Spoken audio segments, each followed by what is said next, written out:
in kadhata ture. Eenyu kadhataa ture Yesuus? Jadi barsiisaa jechuun maanni nu barsiisuudhaaf kadhateera Yesuus. Eenyu kadhate? Isin barsiisuuf eenyu kadhate? Waaqayyo abbaa kadhate qaba. Goobas. Ati Yesuus kadhattama Waaqayyo kadhatta? Yesuusiin an kadhadha. Fallaadha. Yesuusii fi ati faallaa waaqa tokkoon qabdan jechuudha. Inni abbaa kadhataa ati ilma kadhata. Faallaa.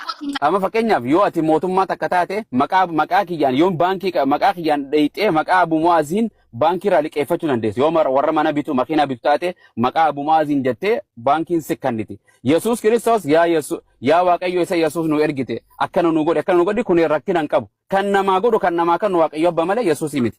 Hayyee Yesuus iddoo takkatti hin kadhata ture. Kadhannaa isaa erga raawwatee booddee kadhatee waan kadhatu ani hin beeku waa hin kadhata. Wallahi waan kadhata. Hin kadhate. Bartoota isaa keessaa tokko yaa gooftaa Yohaannis bartoota isaa akkuma barsiise kadhachuu nu barsiisi jedheen. Barataan tokko itti dhufee barattoota 12 keessaa qaamitti dhufe hin beekne itti dhufee gartee yaa gooftaa akkuma Yohaannis gartee barattoota isaa kadhachuu barsiisetti mee atis nu barsiisi jedheen. Hayyee akka gartee qorattuun jettumoo akka Yesuus jedhu sana fudhanna qoy. Maal jedhee barsiise Yesuus?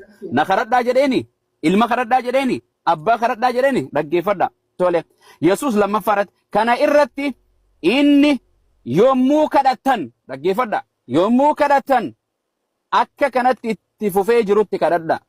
Hayyee akkamitti? Yaa Abbaa, yaa isa waaqarra jiraattu abbaa keenya. Maqaan kee haa qulqullaa'u. Maqaan Yesuusii miti. Maqaan abbaa haa qulqullaa'u. Mootummaan kan kee kan Yesuusii miti. Mootummaan kan kee haa dhufu. Jaalala Yesuusii miti. Jaalalli kan kee waaqarratti haa ta'u. Akkasuma immoo lafa irratti haa ta'u. Hayyee itti fufe. Soora arraaf boru nu barbaachisu guyyaa nuuf kenni. Eenyu jedha? Eenyu kadhadhaa jedhe kan nuuf kenni jedha? Yesuus immoo Waaqayyo abbaa? Qorattu. Waaqayyo abbaadha. Goobas. Thank you. Yesuus kadhatana kanaaf jechuu jirra. Tan ammata jabduun cubbuu keenyaas nuuf dhiisi. Cubbuu keenya nu dhiisi jedha cubbuu kadhadhaa jedhe. Waaqayyo abba kan cubbuu namaa dhiisu. Abbaa kadhadhaa jedhe cubbuu keenya nuuf dhiisi. Nus immoo warra nu yakkan hundumaaf hin dhiifna.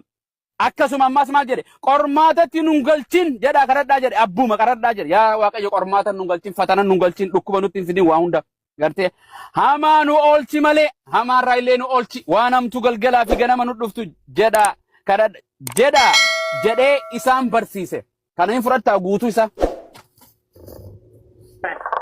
Goobas abbaan kadhattaa. Wayi gaammaa achi kaanee dubbifna dhaggeessa. Wanti kan abbaa kan kooti kan qomoo kan abbaati tokko waan ta'e garuu waan sitti akiiti wangeeluma Maatiyus boqonnaa waa'ee waaqaa waan Allahan beeytu Yesuusis hin beeytu jechuudha. Mul'atuma qofa kanatti. Yesuus Kiristoos maa gooftaa ta'uu ragaa guddaan qaba. Yoom dubbiste xiqqaadhaan hin jenneeti. Wangeela nan hubadheera. Yoom hubatte yoom dubbiste wangeela? Wangeelatti kootaa kaa ol gaafana. Wangeela irratti akkamii gooftaa akka ta'e waan ammaas hin baanu dura. Inbet okay amma irratti sira deebi'a kanaaf hin dubbisne quraana irraa quban qabdu hiikoo tafsiiran beeytu wangeela suman beeyne mul'ataan jetteet okay amma si gaafadha Yesuus siif maali?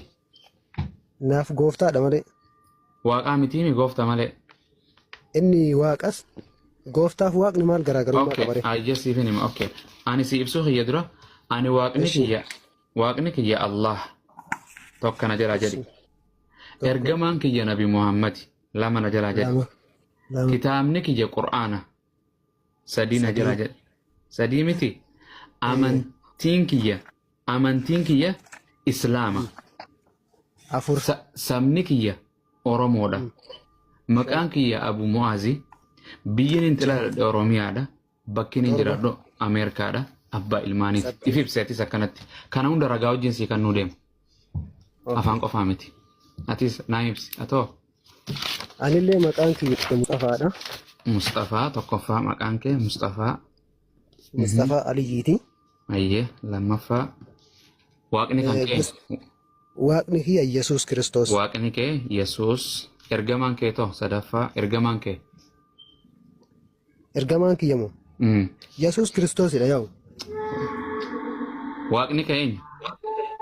Waaqni kiyya Yesuus. Waaqni kee Yesuus. Ergamaan kan keetoo. Ergamaan jechuun ergamaa Waaqayyo. Ergamaa Waaqayyo biraa ergamaa Waaqayyo. No, Gabriel ergamaa Waaqayyo malaayikaarraa gurbaa. Maal jechuun ergamoota waaqarraa kan jedhaman san ergamaa namarraatee fi malaayikaarraatee jira. Jidduu namaa fi Waaqayyoo Yesuus Kiristoos nama kan ergamaan nama ta'uu qaba kan namatti dhufu. Waliigallee Waaqni malaayikoota illee ergata. Gartee nu malaayikoota namarraa ijaan argaman ergata. Namarraa kan ta'e ergamaa namaa kan ta'e nabiyyoota kan jedhamu yookaan takkaa kana. Yesuus waaqanaan jette. Baay'eedha akkasitti maa baay'eedha kaa fakkeenyaaf amma hagammaatitti ergamoonni Waaqayyoon jiru hagammaatitti. Musee ni beektaa? Musee nan beeka Abrahaam. Museen raajiidha moo raajii miti? Ergamaa yookaan? Museen moo? Museen illee yaa'u kaa garbichuma Waaqayyooti. Okay, Yesuus raajiidha moo raajiin keetoo eenyu?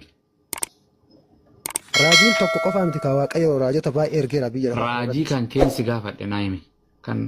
Kan kee kan